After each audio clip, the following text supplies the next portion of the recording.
اللہ نے قرآن میں انسان کی پیدائش کا مقصد بتایا، لیبلوکم ایکم احسن عملا۔ اللہ دیکھنا چاہتے ہیں تم میں اچھا عمل کون کرتا ہے۔ یہ آزمائش ہے ہماری۔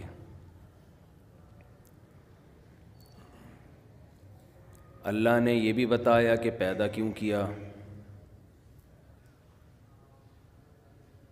اچھے عمل کے لیے۔ پھر اچھے عمل کو ڈیفائن بھی کر دیا کہ اچھے کی ڈیفینیشن کیا ہے۔ پھر اللہ نے اچھے اعمال کا محل کیا ہے، کہاں کہاں سے اچھے اعمال نکلتے ہیں۔ اس کو ہم قسمیں بھی کہہ سکتے ہیں، اچھے اعمال کی دو قسمیں بیان کر دی۔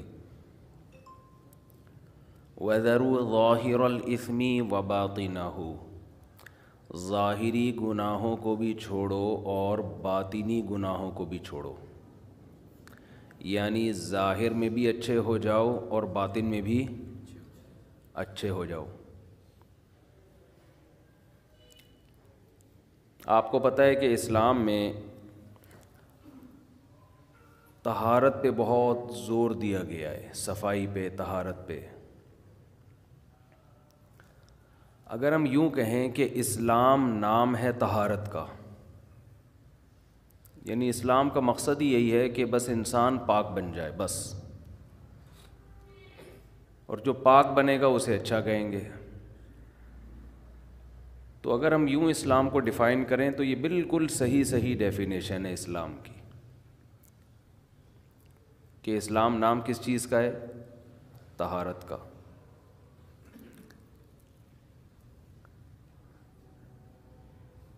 دیکھیں، ایک چیز ہوتی ہے نظافت۔ نظافت کا معنی ہے نیٹ اینڈ کلین، میل کچیل نہ ہو۔ آپ کے کپڑے میلے تھے، مٹی لگی ہوئی تھی، آپ نے دھو کے صاف کر دیے، تو یہ کیا کہلائے گا؟ یہ عمل عربی میں نظافت۔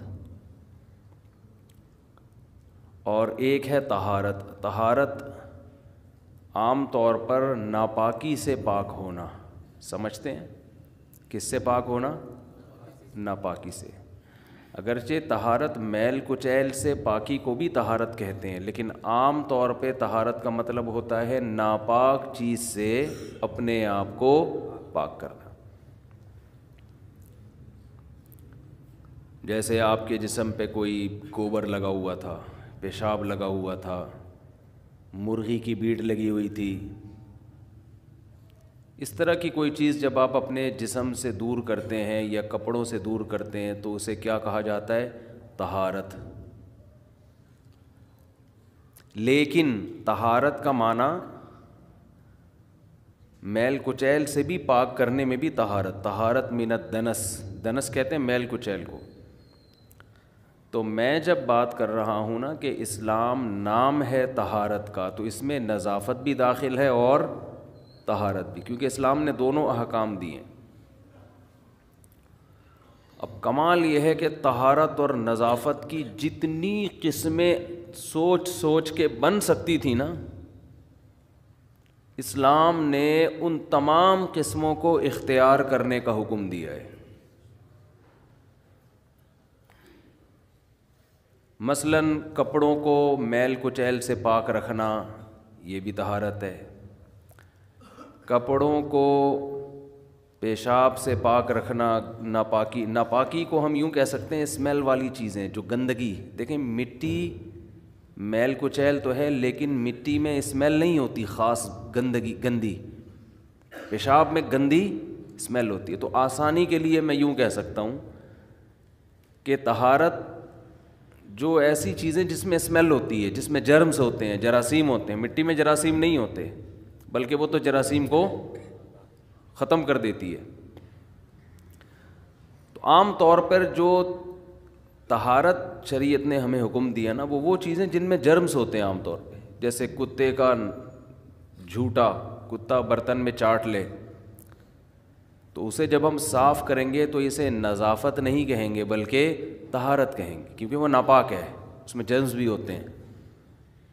کہیں پیشاب لگا ہوا ہے، اسے پاک کریں گے تو یہ طہارت کہلاتا ہے، طہارت، کیونکہ اس میں جرمز ہوتے ہیں، نجس، ایسی چیزوں کو نجس بھی کہا جاتا ہے, نجس.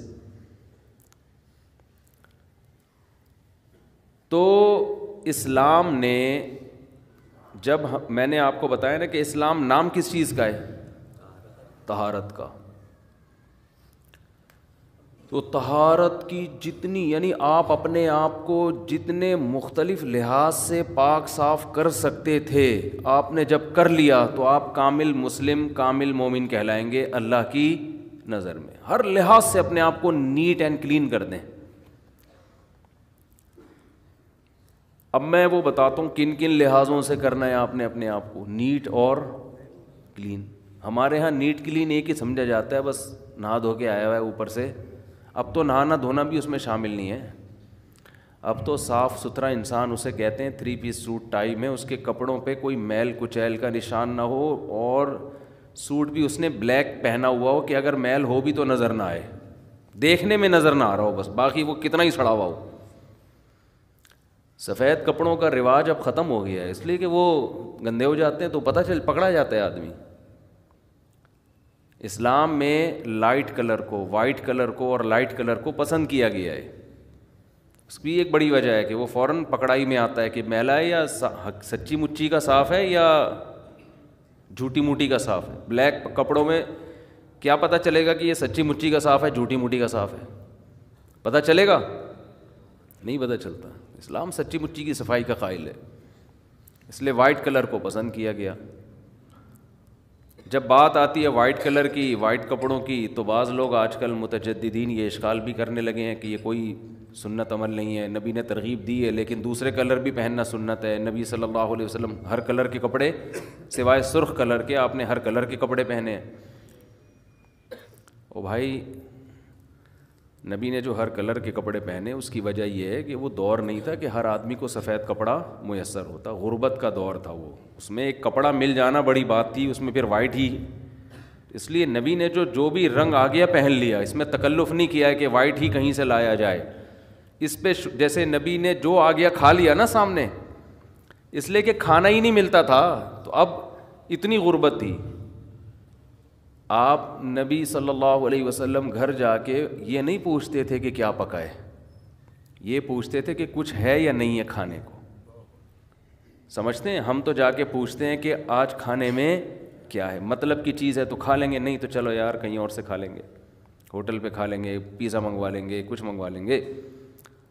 وہ دور گیا جب مائیں چمٹے لے لے کے بچوں کو کھانا کھلاتی تھیں. ہماری والدہ تو جو پکا ہے تیرا باپ بھی یہی کھائے گا. وہ ونس اپون اے ٹائم. اب تو مائیں بچوں سے پوچھ کے کھلا رہی ہوتی ہیں کہ آپ کیا کھانا بھی پسند فرمائیں گے کہ نہیں. بچہ کہتا ہے یہ کھانا,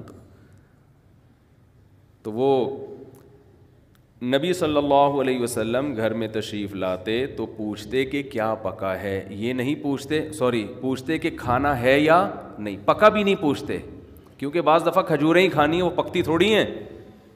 بس جو ہے کھانے کو, چاہے پکی ہوئی چیز ہے یا کچی ہے, کھانے کو ہے تو لاؤ. امی عائشہ کہہ دیتی ہاں ہے, کھا لیتے, کہہ دیتی نہیں ہے تو روزے کی نیت کر لیتے, چلو بھائی شام تک ویسے ہی نہیں ہے تو ثواب کیوں ضائع کیا جائے بھائی, نیت کر لو روزے کی, آج روزہ ہے ہمارا. تو جیسے نبی کا کھانے کے بارے میں معمول تھا نا کہ مل گیا تو شکر ادا کرو, تو ایسے ہی کپڑے میں بھی یہی تھا کہ جو کلر مل گیا پہن لو. اس سفید کا تکلف یہ بھی نہیں کیا. لیکن جب لوگوں کے حالات اچھے ہو گئے, معاشی ترقی ہو گئی ہے, اب جب کھانے میں تکلف کیا جاتا ہے کہ یہ کھاؤں گا یہ نہیں کھاؤں گا, حالانکہ وہ سنت نہیں ہے, تو کپڑے میں تکلف میں کیا حرج ہے؟ کیونکہ اس میں تو آپ نے حکم دیا البسو ان من احسن ثیابکم البیض او کما قال صلی اللہ علیہ وسلم, تمہارے سب سے کپڑوں میں سب سے اچھے سفید ہیں. تو اس لیے بہتر یہ ہے, میں کوئی فرض واجب نہیں قرار دے رہا, بہتر یہی ہے کہ رنگ میں کون سا کلر استعمال کریں, مرد وائٹ کلر استعمال کریں, افضل ہے. یہ نبی نے ترغیب دی ہے, اور نبی نے کیوں ہر طرح کے پہنے اس کی وجہ بیان کر دی. آپ کچھ دن وائٹ کپڑے پہنے, میرے بھی آف وائٹ ہیں, وائٹ نہیں ہیں, لیکن آپ کچھ دن وائٹ کپڑے پہنے, مزہ نہ آئے پیسے واپس. آپ کو کلر والے کپڑوں سے الجھن شروع ہو جائے گی, اتنا انسان کو طہارت نورانیت محسوس ہوتی ہے سفید کپڑوں میں، اور صاف رہنے کی عادت پڑنی شروع ہو جائے گی آپ کو، اس لیے کہ وائٹ کپڑے آپ میلے کر نہیں سکتے، وہ کریں گے پکڑے جائیں گے نا. ہر آدمی چاہ رہا ہے میں کروں سب کچھ، پکڑا نہ جاؤں میں مسئلہ سارا ہی ہے، دیکھنے میں صاف ستھرا لگوں میں. ہاں کبھی سفر میں ہے، جنگل میں ہے، صحراؤں میں ہے، وہاں پھر سفید کپڑوں کو صاف رکھنا بہت مشکل ہوتا ہے، وہاں بار بار دھونا کے تکلف، تو یعنی کام کا ڈریس آپ کا وہ سفید نہ ہو. لیکن نارملی افضل یہ ہے، نبی صلی اللہ علیہ وسلم نے ترغیب دی ہے کہ کون سا لباس پہنا جائے؟ سفید. یہاں تک فرمایا کہ مردوں کو بھی کس میں دفناؤ؟ سفید میں. حالانکہ مردہ تو اب ہماری نظروں سے اوجھل ہو رہا ہے، لیکن جب تک ہمارے سامنے وائٹ کر کے بھیجیں گے ہم اس کو. سمجھتے ہو کہ نہیں سمجھتے؟ تو یہ جو اسلام نے وائٹ کا حکم دیا، اس کی بیس کیا ہے؟ صفائی. اس کی بیس کیا ہے؟ اسلام صفائی پہ بہت حریص ہے. تو میں یہ عرض کر رہا تھا کہ صفائی کی جتنی، جس کو ہم طہارت یا نظافت، میں نے بتایا طہارت سے مراد نظافت بھی اس میں داخل ہے، تو جتنی قسمیں صفائی کی ہو، اب ہم طہارت مشکل لفظ ہے، اردو کا لفظ صفائی استعمال کرتے ہیں تاکہ آسانی سے سمجھ میں آئے بات. اپنے آپ کو کلین کرنے کی جتنی قسمیں تھیں نا، اسلام نے حکم دیا ان تمام لحاظ سے اپنے آپ کو صاف رکھو، نیٹ اور کلین ہو جاؤ. تو میں یہ عرض کر رہا تھا صفائی شروع ہوتی ہے کپڑوں سے. اسلام نے حکم دیا کپڑوں کو پاک بھی رکھا جائے اور صاف بھی رکھا جائے. جمعے کے دن خاص طور پر غسل کا حکم دیا. نمبر 2 صفائی ہوتی ہے باڈی کی. باڈی کو اسلام نے صاف رکھنے کا حکم. یہ نیت کر لیں ہم رکھیں گے، ایسا نہیں ہے کہ یہ صرف نالج کے لیے ایک بیان چل رہا ہے. اور اس میں بھی اسلام نے دوسرے قوموں سے امتیازی احکام دیے ہیں ہمیں. زیر ناف بالوں کی صفائی کا حکم دیا، بغلوں کے بالوں کی صفائی کا حکم کو رکھو نہیں، یہ بال رکھنے کی چیز نہیں ہے. غسل براجم کا حکم دیا، جوڑوں کے دھونے کا حکم. ابو داؤد کی حدیث، یہ جو جوڑ ہوتے ہیں نا جن پہ میل جم جاتا ہے، آپ صلی اللہ علیہ وسلم نے اس کو الگ سے صاف رکھنے کا حکم دیا ہے. حق علی کل مسلم ان یغتسل کل اسبوع مرہ. آپ صلی اللہ علیہ وسلم نے فرمایا ہر مسلمان پر لازم ہے کہ ہفتے میں کم از کم ایک مرتبہ وہ غسل کرے. تو یہ ہے جسم کی صفائی. دانتوں کی صفائی کا حکم دیا. دانتوں کی صفائی اتنا زیادہ حکم دیا کیونکہ دانت سب سے زیادہ انسان کے خراب ہوتے ہیں. جب بھی کھائے گا تو کچھ نہ کچھ دانتوں میں لگا رہ جائے گا کہ نہیں لگا رہ جائے گا. بار بار حکم دیا مسواک کرنے کا. یہ بات خوب سمجھ لیں، کھانے کے بعد مسواک نہیں ہے، کھانے کے بعد خلال کا حکم ہے. خلال کا مطلب جو کچھ دانتوں میں پھنس گیا ہے آپ اس کو دھاگے سے نکالیں. ہمارے نبی صلی اللہ علیہ وسلم کھجور کی چھال کا جو تنکا ہوتا ہے نا اس سے خلال کیا کرتے تھے. سمجھتے ہیں کہ نہیں سمجھتے؟ اور خلال میں جب بھی کھانا کھائیں تو اس کے فوراً بعد خلال